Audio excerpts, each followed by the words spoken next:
Hey, good evening guys, Tush coming at you. It's Friday, September 26th, just coming up to 6 o'clock in the evening. And we've got the hood and the apron back off the car and ready to be wet sanded. Down to 600 grit. We've got some 600 grit soaking in the bucket. And we've got our various blocks and squeegees and sponges ready to go.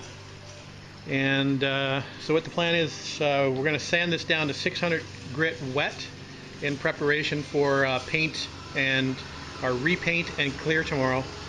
As I mentioned in my previous video, this has a bit of a sandiness underneath the clear coat, and I'm not happy with it, so we're going to sand it down and we're going to repaint it and see if we can get it to look a little bit better. So that's what the plan is. We're just about ready to go. We'll have to cover this up well tomorrow. I've got some plastic sheeting and car cover I'll throw over it just to keep getting any overspray on it.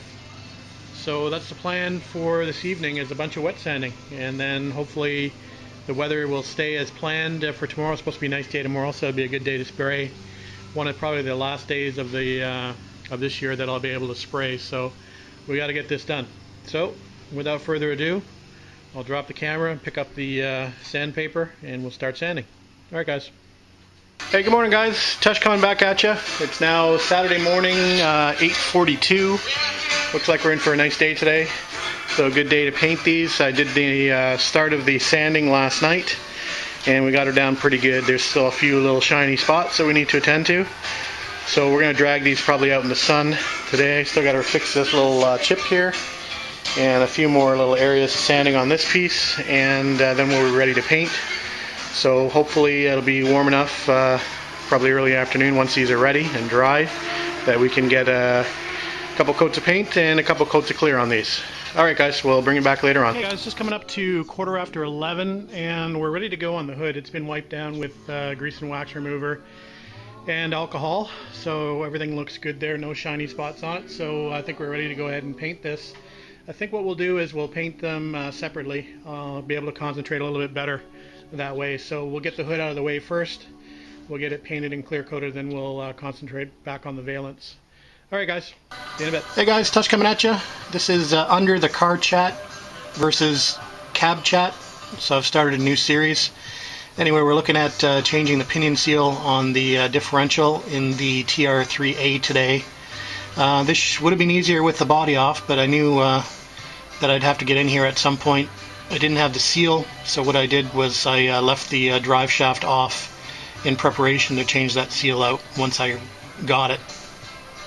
So the time is now to do that. So what we're going to do is we're going to remove that cotter pin, remove the castle nut with an impact wrench, and then we'll remove the tail piece out of the differential, and or the pinion, I guess, pinion flange.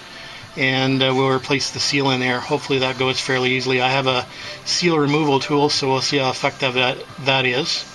And then we'll button it back up and put the drive shaft in. Oh, we got to fill her up with gear oil as well. Anyway, we'll take you along the way.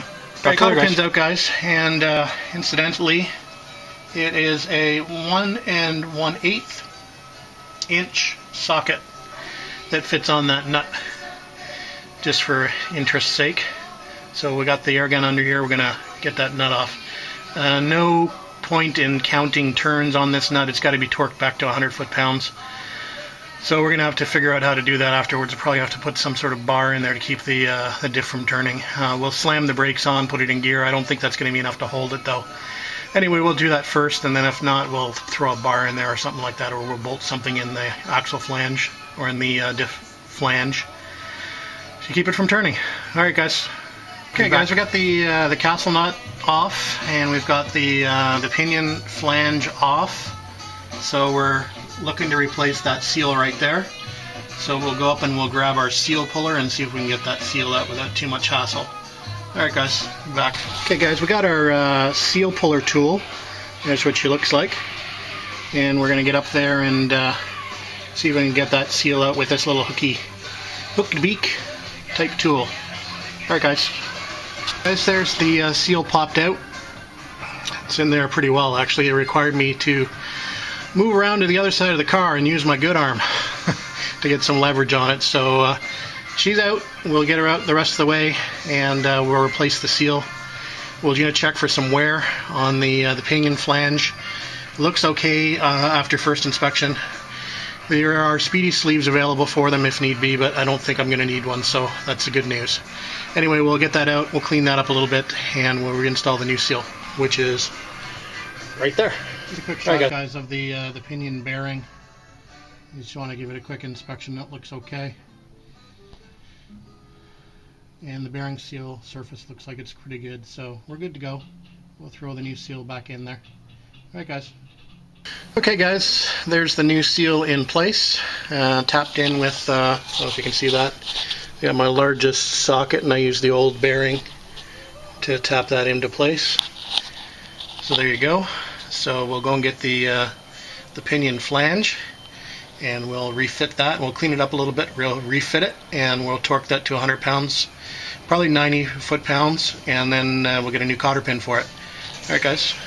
There's just a quick shot of that pinion flange, and you can see there's a small amount of wear, but there's no grooves. I can't hook a fingernail or anything like that, so that's going to go back in just as it is. You can sleeve this if there's a groove in it, but anyway, there's the castle nut and the large washer that goes inside, and like I said, we'll torque that to 100 foot-pounds or 90 foot-pounds. I think the spec calls before between 80 and 100, so we'll go to 90, just somewhere in the middle. Alright, guys, we'll reinstall that. Hey guys, Touch coming back at you. A little project update. Got multiple projects on the go actually at the moment. So we were still in the process of changing that pinion seal out. I haven't installed the drive shaft yet because there's the old drive shaft that I took off.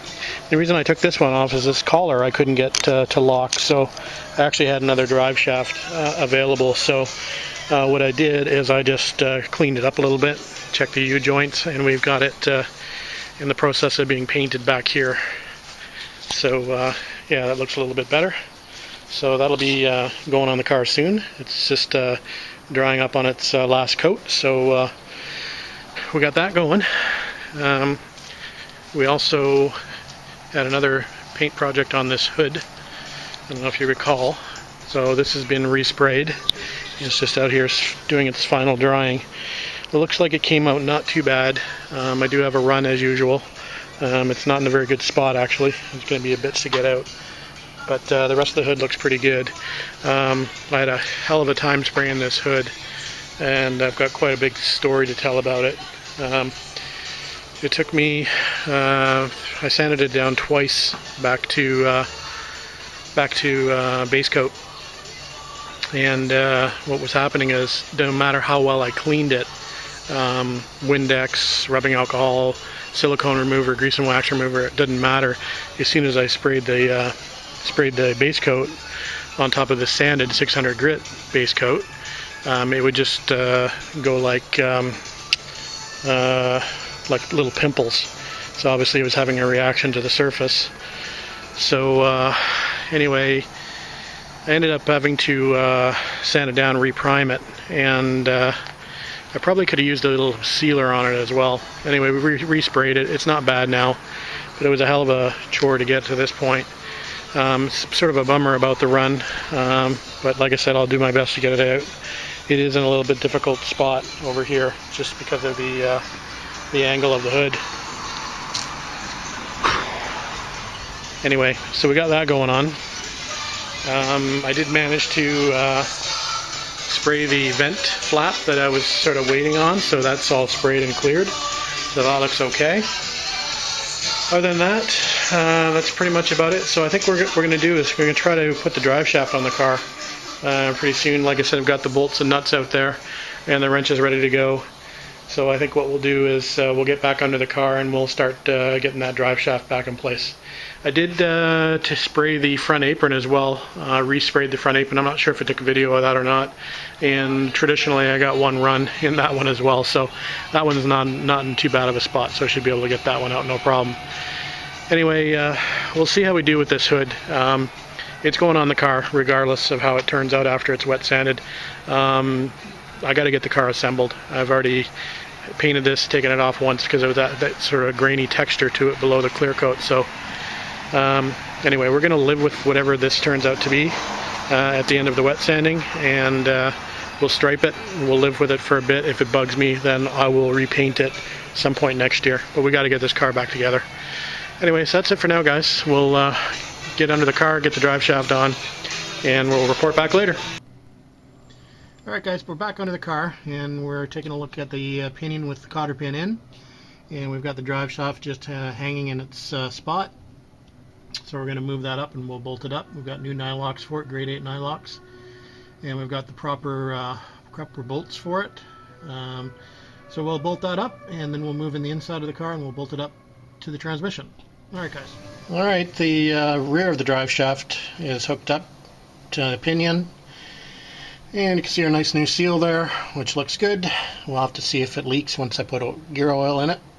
And that will be probably in the near future. I did buy it a couple days ago, so we'll actually probably attach the front of the drive shaft, and we'll get back under here and we'll fill her up with gear oil. Alright guys, welcome back to Under the Car Chat. There's the differential fill plug that we're going for. I don't know if you can see that or not, but there it is. So you basically fill it until it comes out. That's the fill line. Fill it up till it comes back out the hole. So that's what we're going to do. We'll get that drain plug out first. Hopefully it comes out easy. Alright, we'll talk to you in a bit. Okay guys, another job done. So she's all buttoned up. Looking good. So yeah, now the wheels should turn.